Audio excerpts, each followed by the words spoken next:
Dan untuk membahas lebih lanjut lagi pemirsa terkait dengan hal ini, kita telah terhubung melalui sambungan virtual bersama dengan PLH Kepala PVMBG Badan Geologi, Bapak Edi Slameto. Halo, selamat petang Pak Edi. Selamat petang Mbak Sosa. Baik, Pak Edi, tadi kita sudah menyimak bersama-sama ya terkait dengan informasi terkini dari lapangan, dari rekan-rekan jurnalis Berita Satu dan juga berita pengantar terkait dengan kajian yang tengah dilakukan oleh tim dari Badan Geologi ESDM. Nah, pertanyaannya Pak, apakah sejauh ini dari PVMBG ini juga sudah mencatat atau memiliki hasil kajian terkait dengan apa sebenarnya faktor yang paling dominan menyebabkan peristiwa longsor di Cisarua, Bandung Barat ini terjadi dengan sangat hebat? Karena kan informasi yang beredar juga mengatakan wilayah ini sangat kompleks, apalagi dikaitkan juga dengan tata ruang lahannya yang sudah beralih fungsi. Silakan. Baik Mbak Sosa, jadi terkait dengan kondisi di Cisarua ini sekurang-kurangnya ada 4 faktor Mbak ya sebagai penyebab. Yang pertama adalah kondisi morfologi di daerah tersebut yang mana umumnya terdiri atas lereng yang curam gitu ya. Di atas 35 derajat, bahkan di beberapa lokasi itu sangat curam, jadi di atas 55 derajat. Kemudian faktor yang kedua adalah kondisi geologi di area tersebut didominasi oleh endapan piroklastik dari Gunung Burangrang yang tidak terkonsolidasi dengan baik sehingga sangat mudah lapuk gitu ya.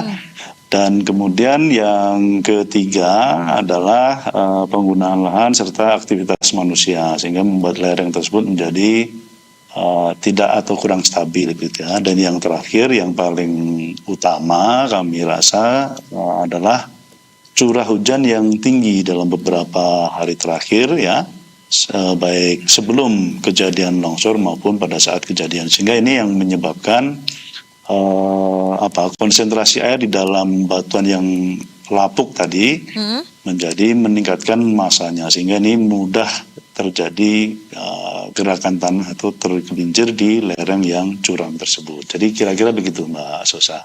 Nah, Pak Edi, itu kan hal-hal yang sebenarnya sudah diketahui sejak dahulu kah ketika lagi dilakukan pemetaan terkait dengan kondisi lahan, zona-zonanya, atau baru diketahui beberapa saat ini Pak setelah dilakukan kajian pasca peristiwa tersebut?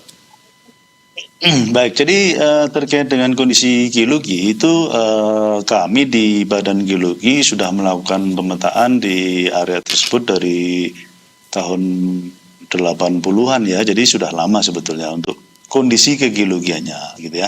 Nah, sedangkan untuk peringatan terhadap kerentanan penggunaan lahan, kami juga di PVMBG itu juga mengeluarkan yang namanya peta kerawanan atau kerentanan gerakan tanah, dan itu sudah diterbitkan dan diinformasikan juga jauh sebelum kejadian ini terjadi begitu Mbak Sosa. Baik, artinya jika memang benar-benar diindahkan, benar-benar menjadi perhatian, seharusnya lokasi tersebut tidak menjadi wilayah atau berada menjadi salah satu opsi pemukiman ya Pak ya, kurang lebih seperti itu?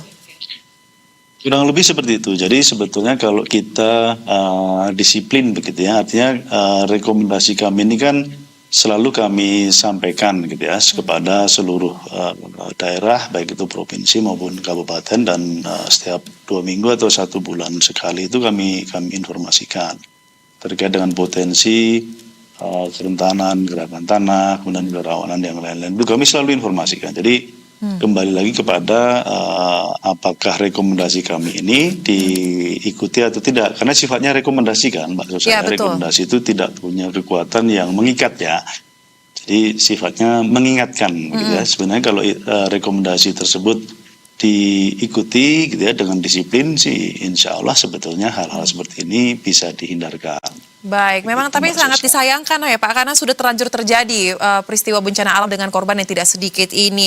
Padahal daerah tersebut seperti pemaparan Bapak tadi sudah dipetakan sejak tahun 80-an dan dalam tanda kutip daerah yang beresiko tinggi, apalagi dijadikan sebagai pemukiman. Nah, pertanyaan lanjutannya Pak, dari hasil kajian yang sudah dilakukan, artinya wilayah di sekitarnya ini masih ada mungkin nggak sih Pak mengalami kejadian serupa?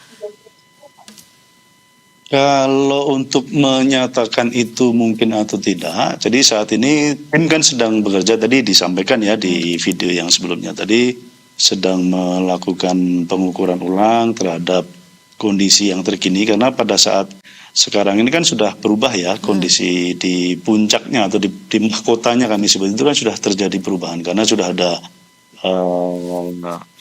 longsor itu kan mengakibatkan perpindahan massa yang sangat masif kan, ini kurang lebih 1 juta meter kubik tuh. Jadi artinya kan pasti secara geometri maupun morfologi di atas sana kan terjadi perubahan ya, sehingga kami membutuhkan informasi terbaru. Makanya teman-teman tim di sana sedang mengupayakan untuk menggunakan drone memetakan kondisi terkini, sehingga dari situlah nanti kita akan bisa merekomendasikan kembali apakah potensi gerakan tanah ini masih tinggi atau tidak, dan itu akan kami informasikan kembali kepada pihak-pihak yang terkait. Nah, kalau begitu Pak, berapa lama sebenarnya waktu yang dibutuhkan bagi tim ahli ini untuk bisa melakukan penyusunan, mulai dari pemeriksaan di lapangan hingga menyusun terkait dengan hasil kajian dan juga rekomendasi terkait dengan mitigasi bencana geologi khususnya mungkin di daerah Cisarua, Bandung ini? Ya, baik. Sebetulnya kalau waktunya sendiri tidak perlu lama, Mbak Sosa. Cuman kendala kita di lapangan itu pada saat ini hujan terus-menerus nih. Jadi seperti tadi pagi kan tim kami juga di sana mengalami kesulitan pada saat kita mau naik ke atas itu hujannya cukup tinggi, dan menurut rekomendasi dari teman-teman di BMKG yang juga selalu berkoordinasi dengan kami di lapangan, tidak disarankan untuk melakukan aktivitas pengukuran di di area puncak gitu. Jadi kita harus sabar nih menunggu, karena memang faktor cuaca saat ini sedang tidak bersahabat dengan kita gitu. Tapi sampai nggak sih Pak kira-kira lebih dari 3 bulan? Oh enggak sampai. Jadi hitungannya hari, Mbak. Jadi kita mengusahakan secepatnya, Badan Geologi mengupayakan secepat mungkin memberikan respon sebagai panduan gitu ya. Dan kami sering berkoordinasi intens ini dengan teman-teman di provinsi, kemudian di Kabupaten Bandung Barat, dan juga BNPB maupun BPPD. Baik. Dalam setiap update informasi yang kami hasilkan begitu ya, kami informasikan, karena itu menjadi panduan.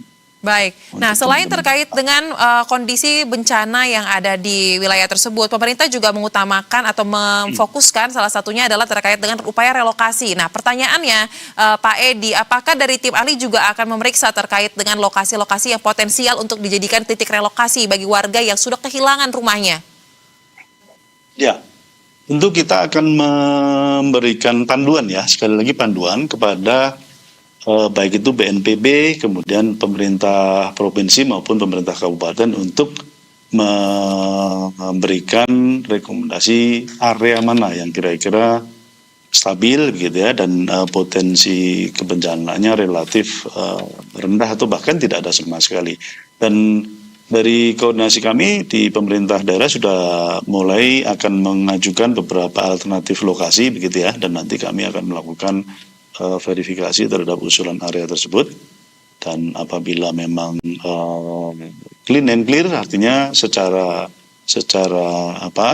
aspek kebencanaan bisa kita nyatakan itu aman, kita akan berikan rekomendasi kepada teman-teman di kabupaten maupun provinsi untuk ditindaklanjuti. Demikian Mbak Sosa. Baik, kalau begitu kami akan kawal terus Pak Edi terkait dengan kerja-kerja dari tim ahli di lapangan, mulai dari memeriksa kondisi lahan lagi hingga akhirnya nanti bisa menuliskan atau merumuskan rekomendasi mitigasi bencana geologi termasuk terkait dengan relokasinya kepada pihak pemerintah. Terima kasih untuk informasi yang dibagikan Bapak Edi Slameto, PLH Kepala PVMBG Badan Geologi. Salam sehat Bapak, selamat kembali beraktivitas. Salam sehat.